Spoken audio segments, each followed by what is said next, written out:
2022 के चुनाव से पहले उत्तराखंड के माननीय मुख्यमंत्री पुष्कर सिंह धामी जी ने उत्तराखंड की जनता के समक्ष ये विचार रखा था कि यदि हम आते हैं सरकार में दोबारा से, तो हम समान नागरिक संहिता लेकर आएंगे।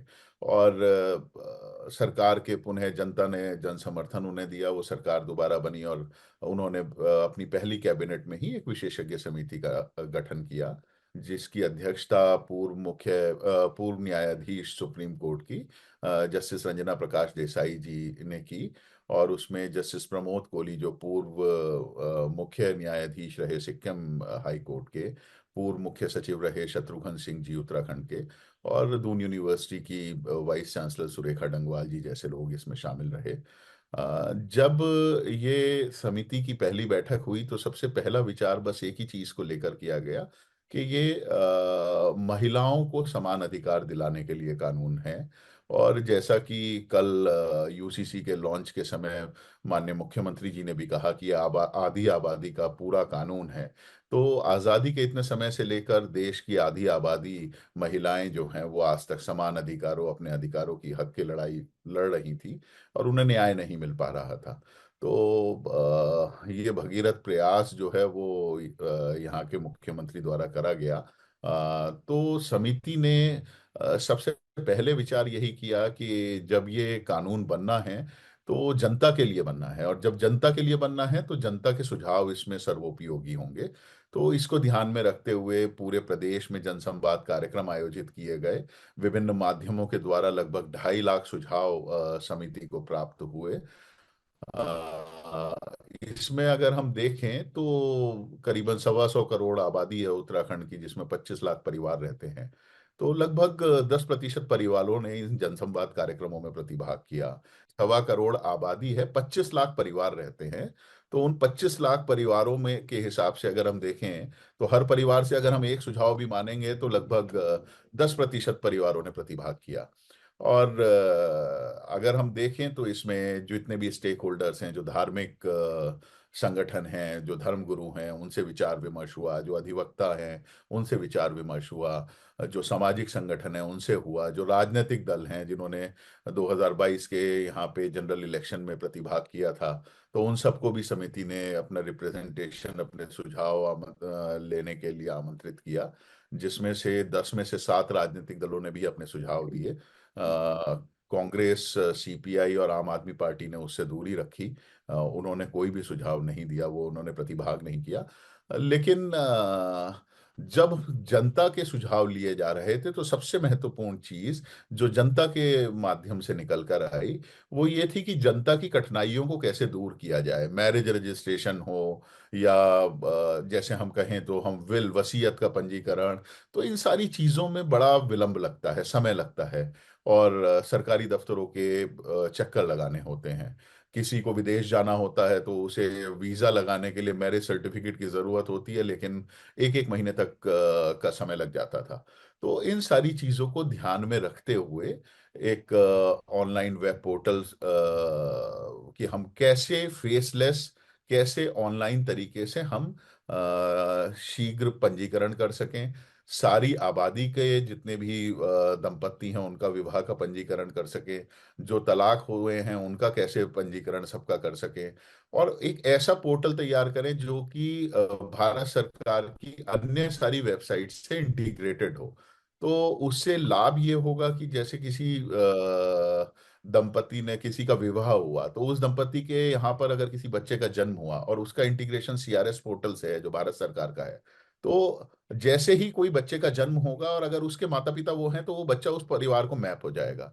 तो हजारों करोड़ रुपया जो सरकार विभिन्न जैसे जनगणनाओं में या विभिन्न अलग अलग विभाग अपने सर्वे के लिए इस्तेमाल करते हैं, लगते हैं, तो उससे बचत होगी। एक वृद्ध डेटाबेस जो है वो हमारे लिए तैयार होगा।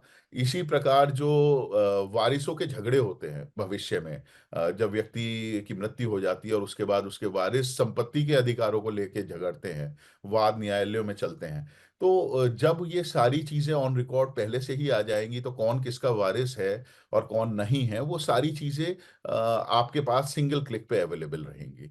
तो ऐसी बहुत सारी चीजें हैं जो सुझाव जनता के द्वारा आए, जिसे इस यूसीसी में समाहित किया गया।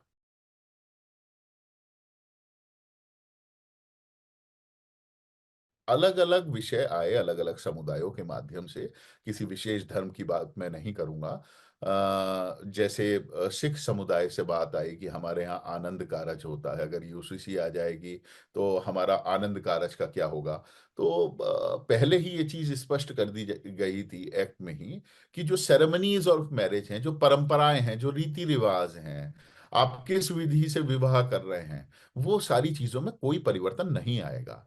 पर्सनल लॉज में जब डिस्प्यूट पैदा होता है, आपने विवाह कर लिया, आप अपना विवाह करके बस उसका पंजीकरण करा लीजिए।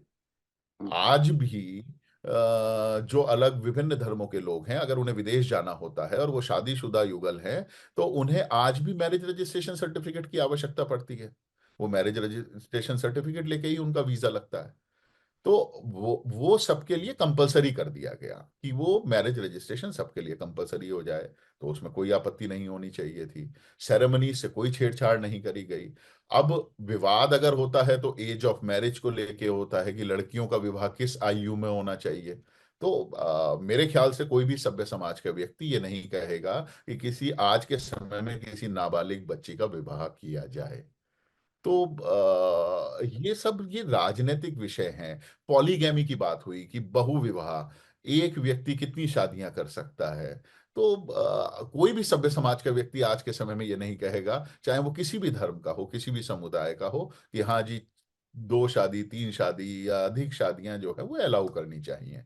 तो ये कॉमन सी चीज थी। इसमें मुझे नहीं लगता कि कोई विरोध की आवश्यकता थी या कोई विरोध हुआ भी है। इसमें कोई विरोध नहीं हुआ। विरोध सिर्फ और सिर्फ राजनीतिक ने अपने वोट बैंक पॉलिटिक्स के कारण किया है। आम जनता से जो सुझाव हमें प्राप्त हुए हैं, अगर समिति की रिपोर्ट का अध्ययन करेंगे सब लोग और पब्लिक कंसल्टेशन की जो रिपोर्ट थी सब कमेटी की, उप समिति की, उसका अध्ययन करेंगे, तो चीजें बिल्कुल स्पष्ट हो जाती हैं कि जनता क्या चाहती है और जो भी रहनुमा है वो क्या चाहते हैं विभिन्न समुदायों के। लेकिन इसके अलावा अगर देखा जाए, एक विषय महत्वपूर्ण है जिसमें विवाद वो होता है और वो हुआ भी। वो विषय है संपत्ति के अधिकार को लेके। बेटियों को हम क्यों बराबर अधिकार दें संपत्ति में। ये एक बड़ा चैलेंज है। ये पुरुष प्रधान समाज है हमारा। तो पुरुष प्रधान समाज कोई भी नहीं चाहेगा कि जी मेरे पिताजी की संपत्ति में जो मेरा अधिकार था वो अधिकार आधा काट के मेरी बहन को दे दिया जाए। तो वो पुरुष समाज विरोध करेगा, ये स्वाभाविक सी बात है। लेकिन वहीं समिति को या सरकारों को देखना चाहिए कि हर तरह की आबादी को, हर तरह के व्यक्ति को, चाहे वो पुरुष हो महिला हो, उसे समान अधिकार कैसे दिए जाएं। तो बड़ा विवाद का जो कारण मुझे दिखाई देता है वो सिर्फ यही है। अब अगर आप देखें, जैसे हिंदू पद्धति में विवाह होता है, तो विवाह यहाँ पर संस्कार है। और धर्मों में वो एक कॉन्ट्रैक्ट है। और संस्कार जब होता है तो वो जन्म जन्मों का संबंध है जो माना जाता है हमारे धर्म में। तो हमारे हिंदू धर्म को अगर हम देखें तो हिंदू धर्म में तलाक नाम का कोई शब्द नहीं था, विवाह विच्छेद की कोई चीज नहीं थी। लेकिन जब देखा गया कि परिवार में दो लोग आपस में अच्छा जीवन एक साथ नहीं बिता पा रहे, इनका मेल मिलाप नहीं अच्छे से चल पा रहा है, तो हिंदू कोड बिल आया। हिंदू कोड बिल आया तो उसमें तलाक को जोड़ा गया। अब जब हिंदू मैरिज एक्ट में तलाक को जोड़ा गया, तो जो हिंदू समाज था उसने उस चीज को एक्सेप्ट कर लिया। तो ऐसे ही जो कस्टमरी लॉ से गलत तरीके से विवाह विच्छेद किए जाते हैं, या किसी भी पत्नी को छोड़ दिया जाता है दर दर भटकने के लिए, किसी भी महिला को उसे मेंटेनेंस नहीं दिया जाता, उसे उसके बच्चों का भरण पोषण नहीं हो पाता। तो इस पे ध्यान देने की भी आवश्यकता सरकार को है। और समिति ने इस सब पे बड़ा गहन अध्ययन करके कानून बनाया है। और मुझे लगता है कि भविष्य में हर समुदाय की महिला को इससे लाभ ही हो।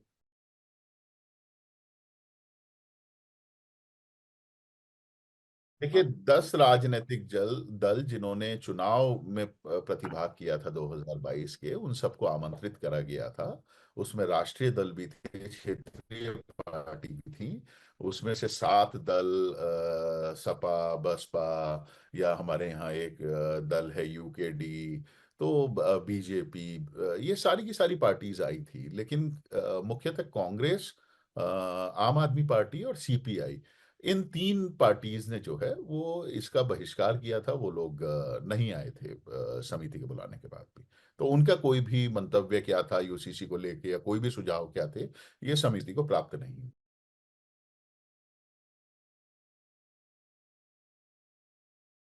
देखिए, जब समिति ने विचार विमर्श किया, क्योंकि ये कॉन्करेंट लिस्ट का, समवर्ती सूची का पार्ट है संविधान का, 5th एंट्री में पर्सनल लॉज जितने हैं, एक कल्चर हमारे यहाँ बड़े शीघ्र डेवलप होती चली जा रही है लिव इन की।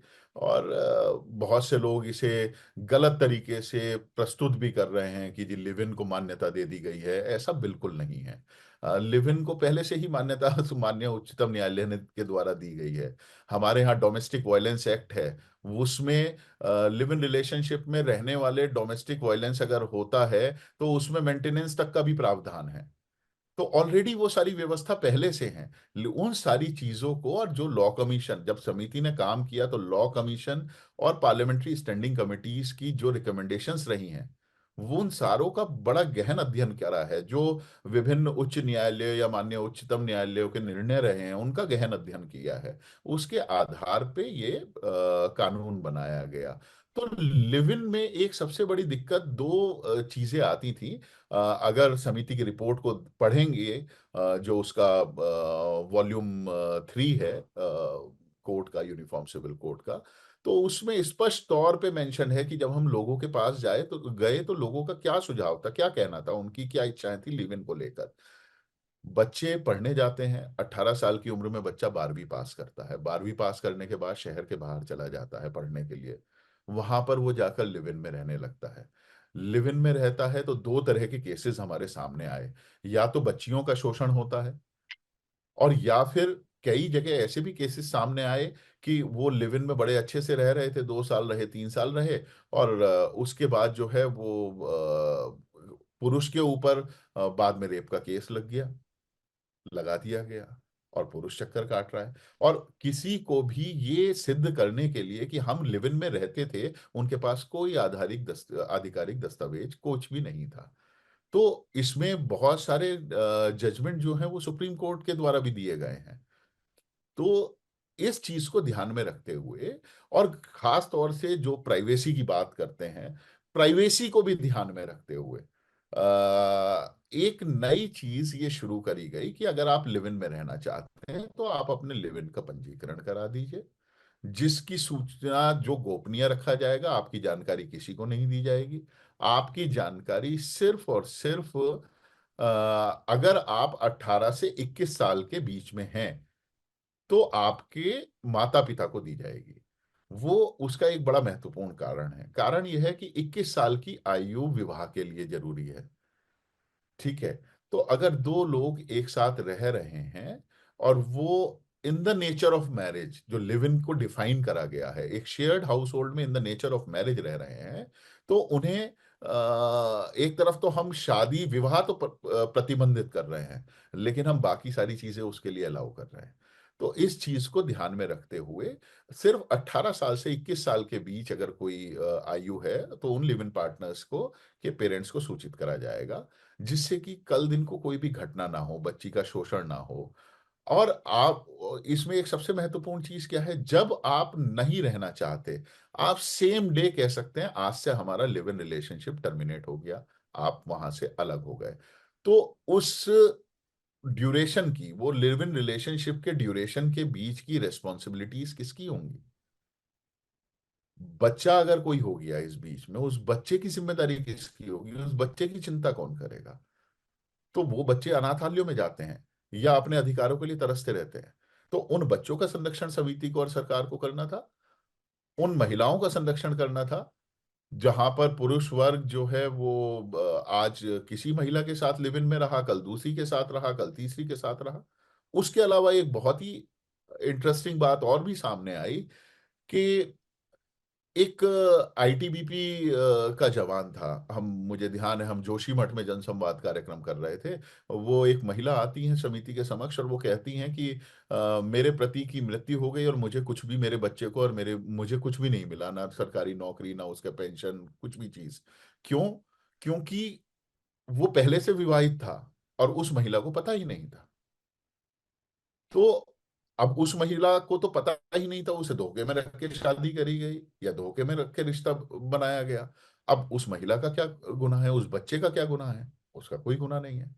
तो किस तरीके से हमने ये अनिवार्य पंजीकरण या लिव इन का रजिस्ट्रेशन, ये सारी चीजें इस वजह से करी कि भविष्य में अगर हम किसी से विवाह करने जा रहे हैं या किसी के साथ लिव इन में जा रहे हैं, तो उसमें ये व्यवस्था की गई है कि जिसके साथ हम विवाह करने जा रहे हैं, लिव इन में रहने जा रहे हैं, उसके पुराने क्या क्या संबंध रहे हैं, वो कब लिव इन में रहा, उसका तलाक हो चुका है या नहीं हो चुका है, या वो विवाहित है या नहीं है, या वो नाम बदल के तो नहीं आ गया, अपनी आइडेंटिटी छुपा के तो विवाह नहीं कर रहा। तो ये सारी चीजों का पता लगेगा। तो इसलिए जितने भी ऐसे केसेस हैं उनसे रोकथाम होगी, महिलाएं संरक्षित होंगी, जो ऐसे संबंधों में बच्चों का जन्म होगा उन बच्चों का संरक्षण। देखिए, एक चीज है, विवाह भी तो हमारा राइट टू प्राइवेसी में आता है। तो जब विवाह हमारा राइट टू प्राइवेसी में आता है और माननीय उच्चतम न्यायालय कहता है कि सभी राज्यों को कंपलसरी रजिस्ट्रेशन करना है मैरिजेस का, ये तो सुप्रीम कोर्ट का जजमेंट है। तो जब उनका कंपलसरी रजिस्ट्रेशन है, तो ऐसे संबंधों का भी रजिस्ट्रेशन क्यों अनिवार्य नहीं होना चाहिए? हम नहीं कह रहे, हम ये डिस्क्लोज नहीं कर रहे हैं कि आप जो हैं वो जनता को पता लग जाएगा कि भाई ये लोग लिव इन में रह रहे हैं, ये है। भाई आप अगर वो चीज गलत नहीं है, वो सारी चीज सही है, तो आपको, सरकार को, कल दिन को कोई भी घटना हो जाती है, किसी महिला का उत्पीड़न होता है, कि पुरुष का उत्पीड़न होता है, कोई हत्या हो जाती है, तो क्या होता है? सरकार को कोसा जाता है, धरने प्रदर्शन होते हैं कि सरकार क्या कर रही है, सरकार ने क्या करा, इतने समय से यहाँ पे रह रहे थे। तो आज अगर सरकार प्रोएक्टिव होके और उन सारी समस्याओं के निदान के लिए एक स्टेप उठा रही है, तो मुझे लगता है कि भविष्य में युवा वर्ग को इसे प्रोत्साहन देना चाहिए और ये उनके हित के लिए है। कल दिन को पुरुषों के भी हित के लिए है, कल दिन को कोई उन्हें ब्लैकमेल नहीं कर सकता, भविष्य में उनके पास एक लिव इन रजिस्ट्रेशन का सर्टिफिकेट होगा, कोई कोर्ट केस होगा तो वो जाके दिखाएंगे। और ऐसे ही महिला, अगर कोई भी पुरुष किसी महिला को का उत्पीड़न नहीं कर सकता, अगर वो उसके साथ लिव इन में रहा और छोड़ दिया, तो उसे मेंटेनेंस देना पड़ेगा, उस बच्चे के राइट्स देने पड़ेंगे। तो जो लोग वास्तव में जेन्युइन हैं, जो लिव इन में रहना चाहते हैं स्वेच्छा से, उनके लिए ये अच्छा है।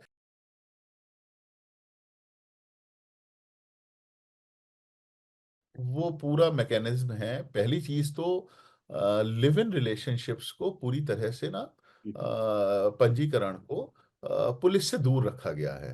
तो लिव इन रिलेशनशिप, क्योंकि लोगों को भय रहता है कि पुलिस को पता लगेगा, पता नहीं किस तरह से बिहेव करेंगे, क्या करेंगे।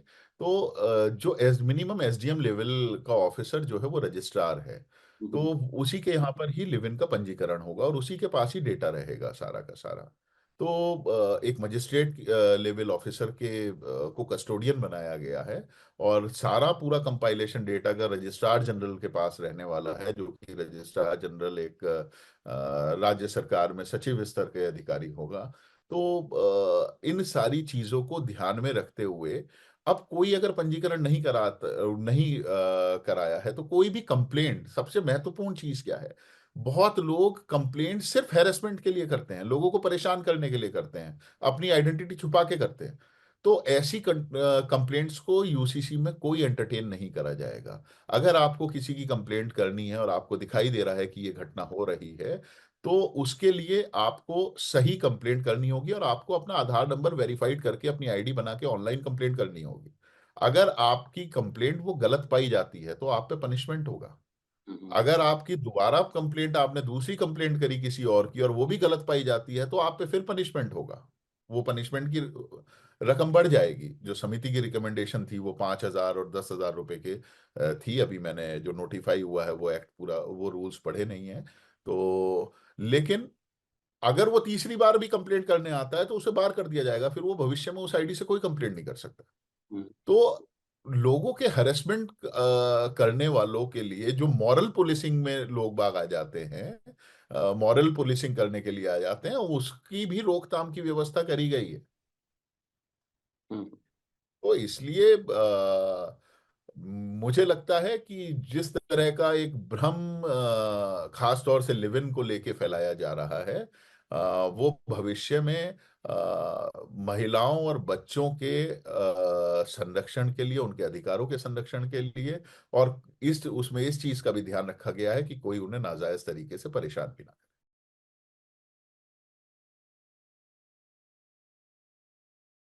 देखिए, यूसीसी से सिर्फ ट्राइबल्स को बाहर रखा गया है, जबकि सबसे मेन चीज है कि जो हमारा भारतीय संविधान है, तो वो भारतीय संविधान में आर्टिकल 342 में एक ट्राइबल्स को स्पेशल प्रिविलेज दिए गए हैं।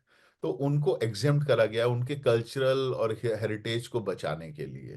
तो हम्म, सिर्फ इसी चीज को ध्यान में रखते हुए यहाँ पे हमारी 5 जनजातियां हैं। तो उन और वो बड़ी छोटी छोटी सी हैं संख्या में अगर हम देखें, तो उन 5 जनजातियों को, क्योंकि संविधान में उन्हें संरक्षण अलग से दिया गया है, और संविधान संशोधन करना वो राज्य सरकार के अधिकार क्षेत्र के बाहर की चीज है, तो इसलिए आदिवासियों को इससे अलग रखा गया।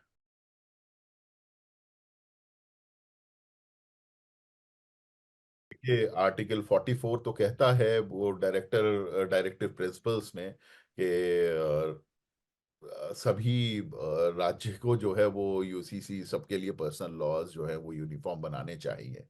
तो वही उसी उसी संविधान इस राज्य सरकार को अलाउ करता है, तभी ये समिति का गठन किया गया, और तभी राज्य ने अपने स्तर पे ये कानून बनाया। और मुझे अच्छी तरह ध्यान है कि जब समिति का गठन किया गया, तो कुछ लोग इस समिति के गठन को लेके माननीय उच्चतम न्यायालय में पीआईएल भी फाइल की थी। कुछ लोग गए थे और उन्होंने इस समिति बनाने को भी गलत चैलेंज किया था, और कहा था कि राज्य जो है वो कानून नहीं बना सकता यूसीसी के ऊपर, और जिसे सुप्रीम कोर्ट ने जो है वो स्ट्रक डाउन कर दिया था।